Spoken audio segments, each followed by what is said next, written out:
disabilities that you will likely encounter in a typical top soccer program. You may work with athletes that have other disabilities not discussed in this presentation, but we will highlight those that you can expect to see most often.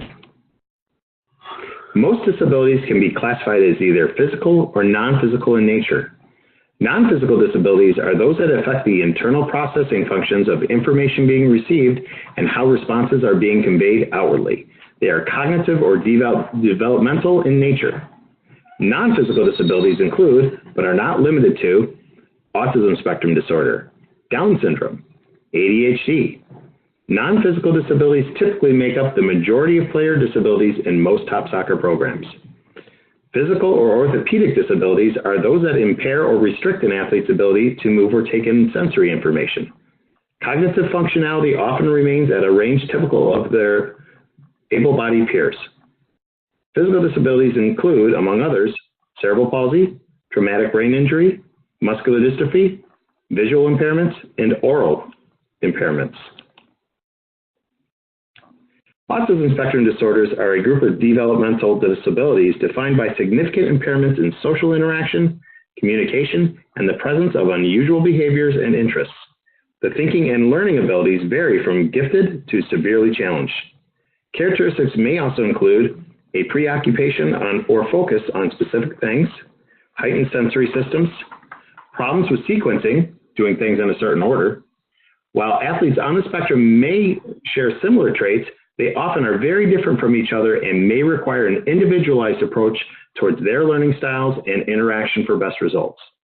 Communication with parents on what works best at home and trial and error often provide direction on how best to work with these athletes. Down syndrome is a genetic disorder associated with a delay in cognitive ability, physical growth, and a particular set of facial characteristics. Common characteristics also include vision, hearing, and speech impairments that impact communication, including short tempers. They physically exhibit low muscle tone and can become tired quickly. They are very sociable and physically like to express themselves. Expect a lot of hugs. Athletes with Down syndrome often do not pace their energy for long durations. When they run out of energy, they will often shut down right where they are at that time. Coaches and buddies should monitor their activity levels during exercises and games and take breaks more often than may be needed for other players.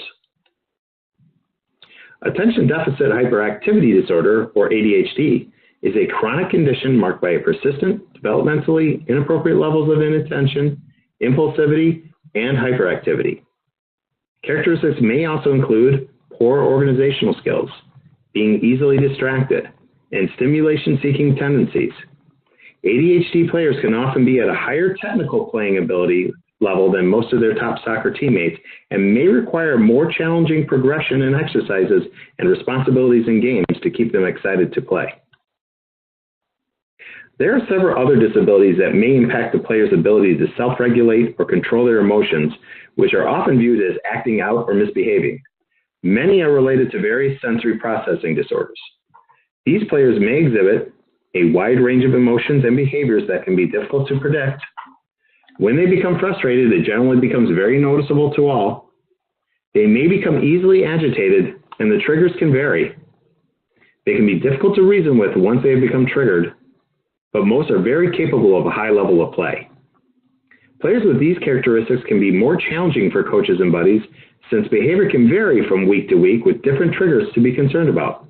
Coaches and buddies can help by having a quick conversation with an athlete's parents on their state of mind coming into the session and encouraging good behavior when it's demonstrated. Now let's talk about some of the physical disabilities we often work with in top soccer.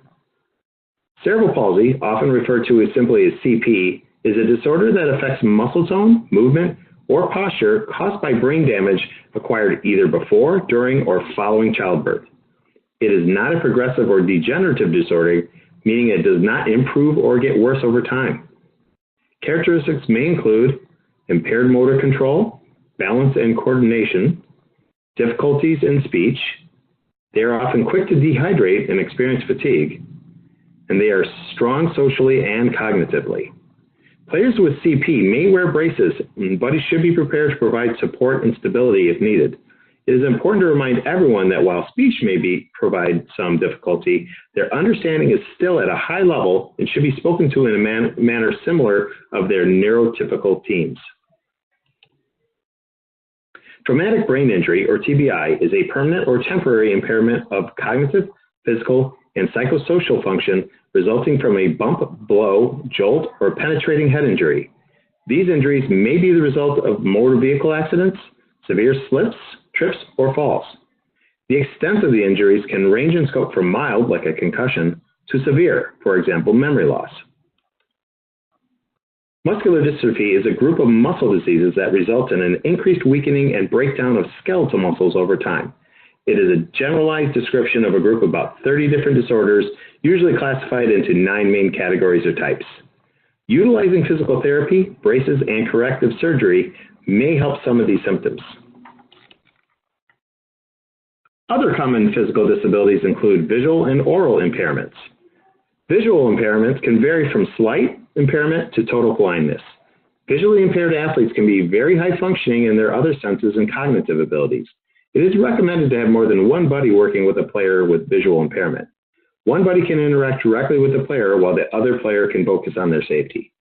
Oral impairment can vary from slight impairment to total deafness. They too are often highly functioning in other sensory areas and exhibit strong cognitive abilities. Having buddies model the desired behavior and using expressive gestures to check for understanding can help bridge the gap if they do not know sign language. Adaptive equipment such as balls with beepers for visual impaired players, or the use of lighting to signify starts and stops for players who are deaf or hard of hearing can be helpful. In the next session, we will discuss the roles and responsibilities of top soccer